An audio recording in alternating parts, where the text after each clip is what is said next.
Hello everybody, welcome back to the Northwestern Central Railroad. Hope y'all doing great today. So, today is going to be what I consider to be filler, because I'm just trying to pad out another video so then I can get started on the 600 subscriber live stream. And I also want that because that will be another celebration of the 300th video that has been posted on my channel. So, very happy about that. And today, we're going to do a filler episode pretty much of this idea.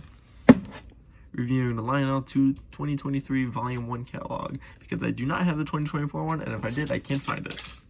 But yeah, we're just going to do a little look through in this catalog. So let's get started. Alright, the Lionel 2023 Volume 1 catalog. Obviously, this is a really cool box art here because you got the new Vision Line Big Boy release and the long-awaited return of the Dreyfuss Hudson. I believe the last time they did that was 2005. So first page, looking at a Vision Line Big Boy. Then you got the scale, and then you got Vision Line. Both pages are taken out by the Big Boy. And then we got all these different types of Big Boys here, all Union Pacific in the prototypical black. You have 4014, the oil burning, does not include the depleting coal load. You got 4000, regular 4014, a 4012, and a 4002. Looking at the features here, you got standard legacy steam features on page 18 and 19. 4-digit addressing with using the base 3 / cab 3 control system, safety valve steam, whistle steam, blowdown steam, force coupler, road number specific details including pilot aftercolor, smoke lifting, and modern detailing / oil tender on 4014. 5 whistles and 5 variable bell pitches. Road number specific crew talk. Legacy rail sounds with road number specific crew talk. Okay, yeah, I think we got it by that. We don't have to hear road specific every time. 3 speaker sound system. Depleting coal load and coal firing versions excludes 2331250. Length of 32 inches and minimum curve of 072. Now these look really cool, I do admit, but I don't know if you know by now, but I am a budget modeler or budget railroad enthusiast, so I'm not going to pay top dollar for anything. I will try to find the lowest possible deal I can get, even if it's stuff from the early 80s or 70s. But some of these prices here, I don't care how rich are you. I'm never going to pay almost $3,000 for one single engine. I'm looking at all the cars here. Yes, I do admit, they're really cool. They really are cool. But I'm not paying almost $1,000 almost over $2,000 just for all that stuff. But then who would want to pay $4,500 for a superset? Yeah, I get it's pretty cool. You get 8 pieces of rolling stock, 1 set of 3-pack with the Vision Line reefers. Same for the Vision Line livestock cars. Then I believe you get 1 rail sounds boxcar, and then one Vision Line caboose. That's cool because pretty much 90% of the train is entirely made of Vision Line products. The only one that isn't is the Freight Sounds boxcar. And then they got separate sale for the reefers, the livestock cars. I mean, they are pretty cool, but $500, that's crazy. Legacy Steam shows off all the cool phonetics going into modern steam engines that aren't Vision Line products. And then, the Dreyfuss Hudson. This is pretty cool because the last time I believe Lionel did one of the Dreyfusses was 2005 or 2015. And it is cool. Really cool to finally get this thing back. And we got, I believe, yes, 7 different models. So you got 5545 up here with a really disgusting design here. I'm sorry. I mean, I absolutely love the streamlined engines with these cool shrouding effects that they had in the 30s and the 40s. But come on, I've never seen this engine before pulling a 14 wheel tender with the water scoop effect on it. It's supposed to go with a regular 6-wheel truck tender that has the shrouding on it. That's only good for unshrouded J3s or J1 Hudsons I've seen. But not the drivers, dude, come on.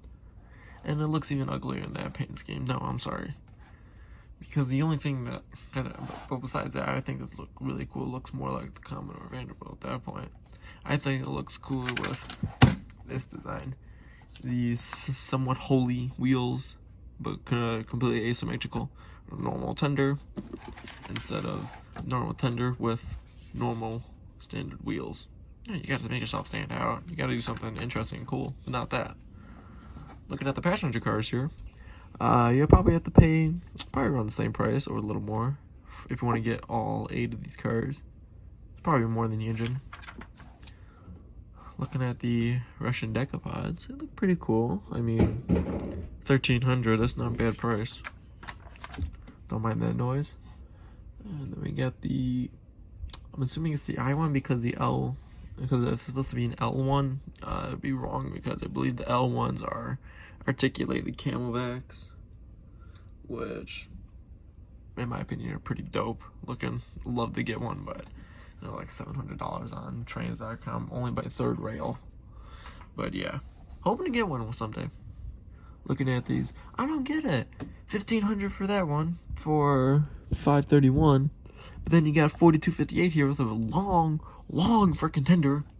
It's the same price. You're getting less for your money here. If anything, you better just get the massively long tender, because more metal, more wheels, more shenanigans. That's just my opinion, though. Another re-release of the Good Northerns. Look pretty nice. Although I'd probably ditch the Blue Goose paint scheme because that looks stupid. War bonnet, yeah, I know it's fake, but you know what? It actually looks pretty cool on the tender. If it had a red lining along the cab going down to the sides of the boiler, I would say that would definitely be a must if I would pay $1,800, which I wouldn't, because this entire log is kind of entirely full of scams. That's what this is. Looking at the camelbacks, I already have one. I don't need one. If you've seen the video on Eric's trains, and with Eric Siegel doing a review on one of these modern camelbacks, I believe it was from last year or 2 years ago. I will admit they are pretty cool, but the TMCC one, in my opinion, is even better. I really do like that Atlantic City Railroad paint scheme. And then the diesels, which is pretty much the entirety of the rest of the catalog for O-scale engines. Got some EAs, E9s, AA sets, looking pretty cool. I really do like the Southern, I believe it's supposed to be the Southern Pacific or the Southern Crescent paint scheme. Pretty cool. Abron, Carolina Western. I don't know if I'm saying that right. Or Auburn. I think that's what it is. Really cool, but I think I like the design more of that Vista Dome car. That one's pretty cool. And then you got your standard diesels here. ES44 ACs. Don't want to go too much into those. I absolutely love NW2s. I actually kind of like that paint scheme. It's pretty cool. Indiana Harbor Belt 8827. So I just like paint schemes in general that you don't really see too much. Now I remember Eric Siegel did another video on these GP20, especially that Kansas City terminal. Don't buy those, is what he said, because it's too much for the price. Just in my interpretation of a nutshell. Now this is actually not a bad deal here, because you get the Lehigh Valley Legacy Camelback set. You get obviously Camelback, 2 bay hoppers. I believe it's supposed to be a wood-sided caboose. No, not a wood-sided caboose, a wood-sided boxcar. No, a double sheltered boxcar. And then you get a wood-sided caboose, like a bobbler.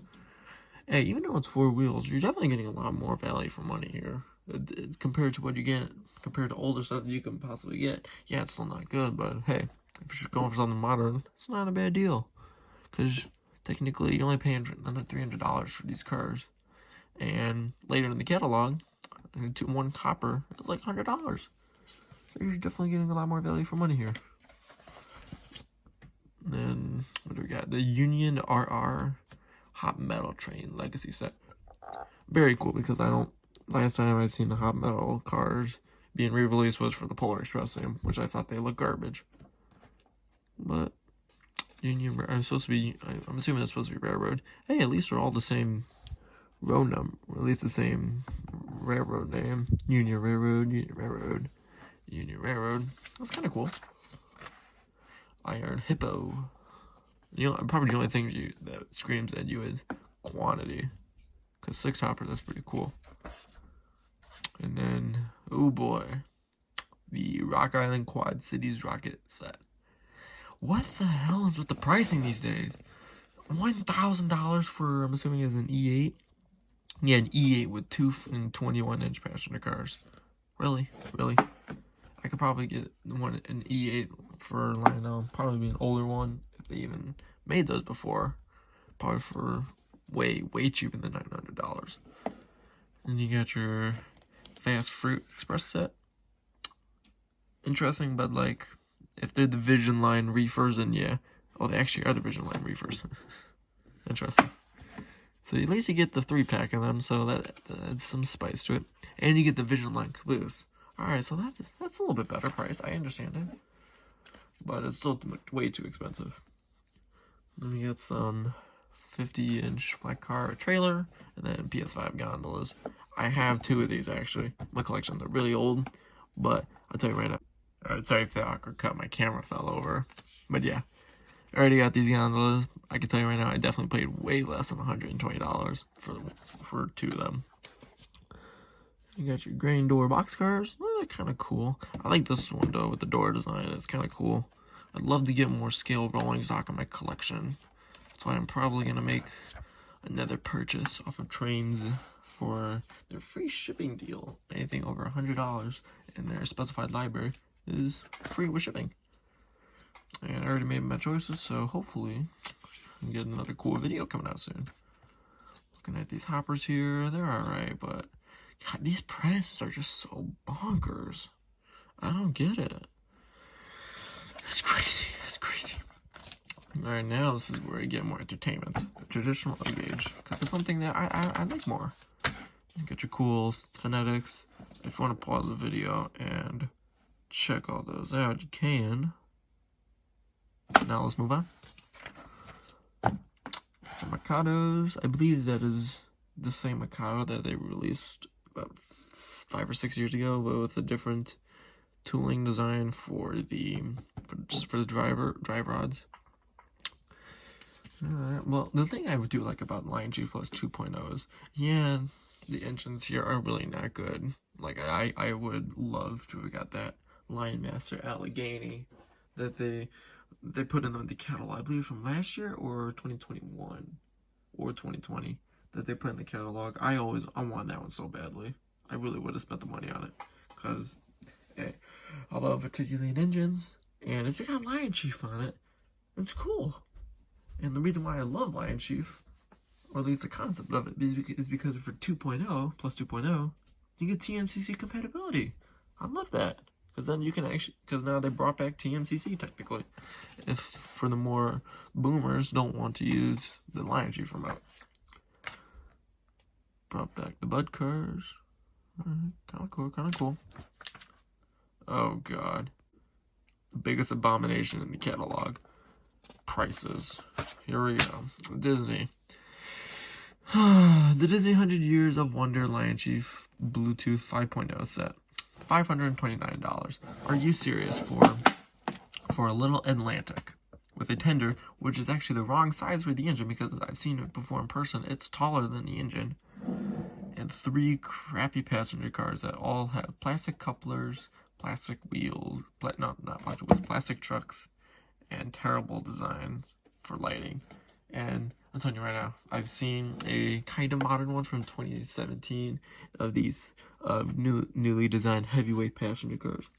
They're the exact same design from my Polar Express ones, and I would assume they have not changed the design. At least give us all metal construction, because you want to at least get it, because we need some actual value in this. And then we get something even more terrifying: a Disney illuminated boxcar. don't care what anyone says, a illuminated boxcar is not going to cost you $150. If anything, it's going to be just right at 100 or 120. But no, they got to add the extra Andrew Jackson on there because it's got the Disney brand on it. And then you get a regular Disney boxcar. You want to personalize it yourself for $100. If that's not stealing money from someone, I don't know what is. But yeah, here we go.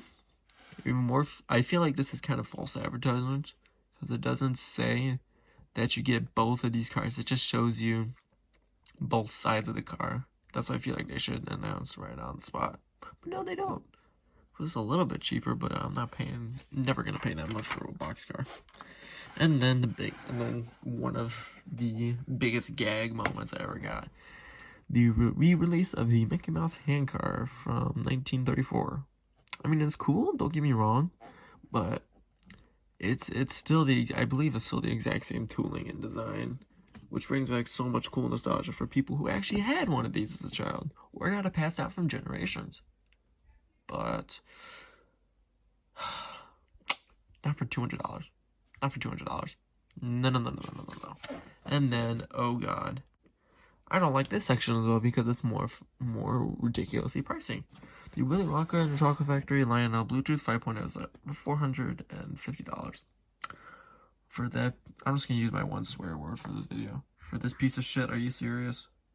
No, this is not what get people into the hobby of railroading. It doesn't. I'm just gonna skim by these real quick because I don't care for these at all.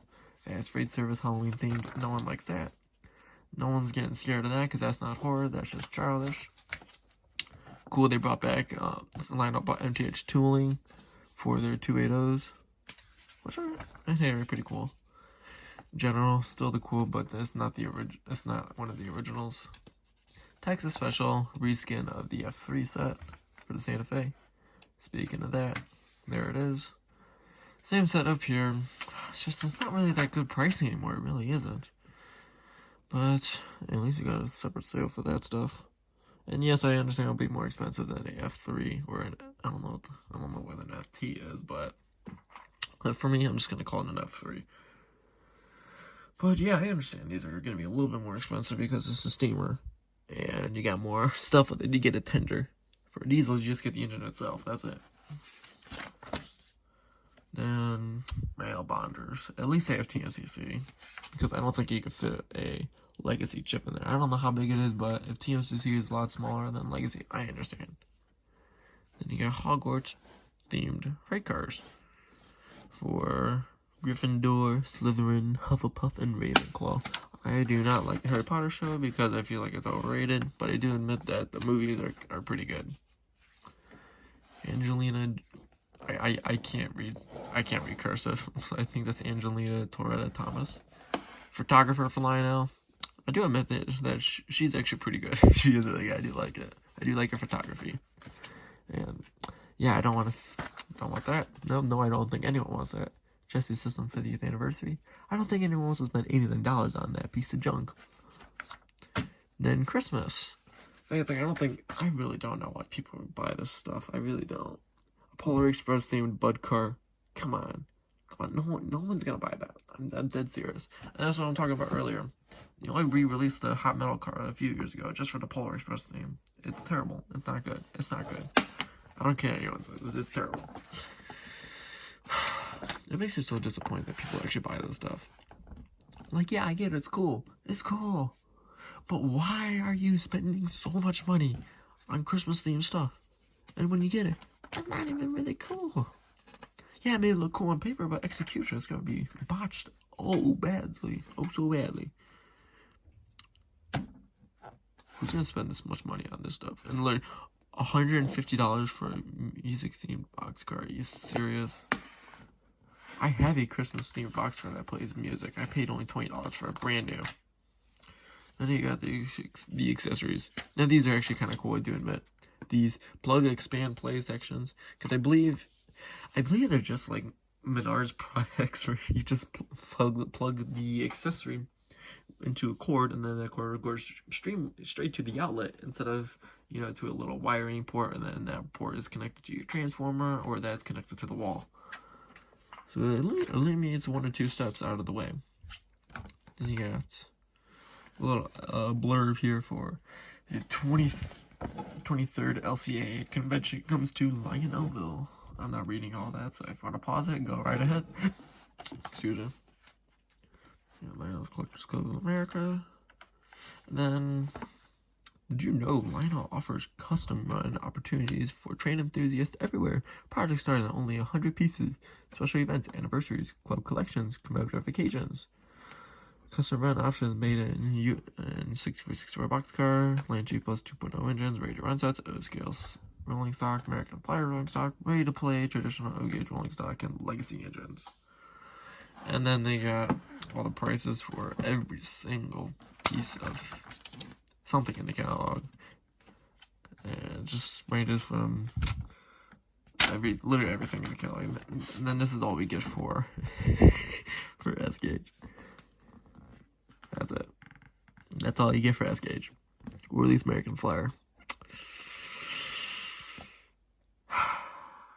So depressing. I'm sorry, it really is. It's so sad. And that's it. That wraps it up for this catalog review. And for the filler episode, if I ever find a 2024 catalog, I will do a video on that if the viewers suggest it. So put that in the comments below. Thumbs up if you want me to do the 2024 catalog, or thumbs down for no. And that's fine if you don't want to. Just a suggestion. But yeah, that's going to wrap it up for this episode. Like, subscribe, share this with your friends, hit the bell icon, and thank you so much for the 600 subscribers. I will go into that detail more on the 300 subscriber live stream. I'm sorry, the 600 subscriber live stream and the 300th video on the channel. Take care, everybody.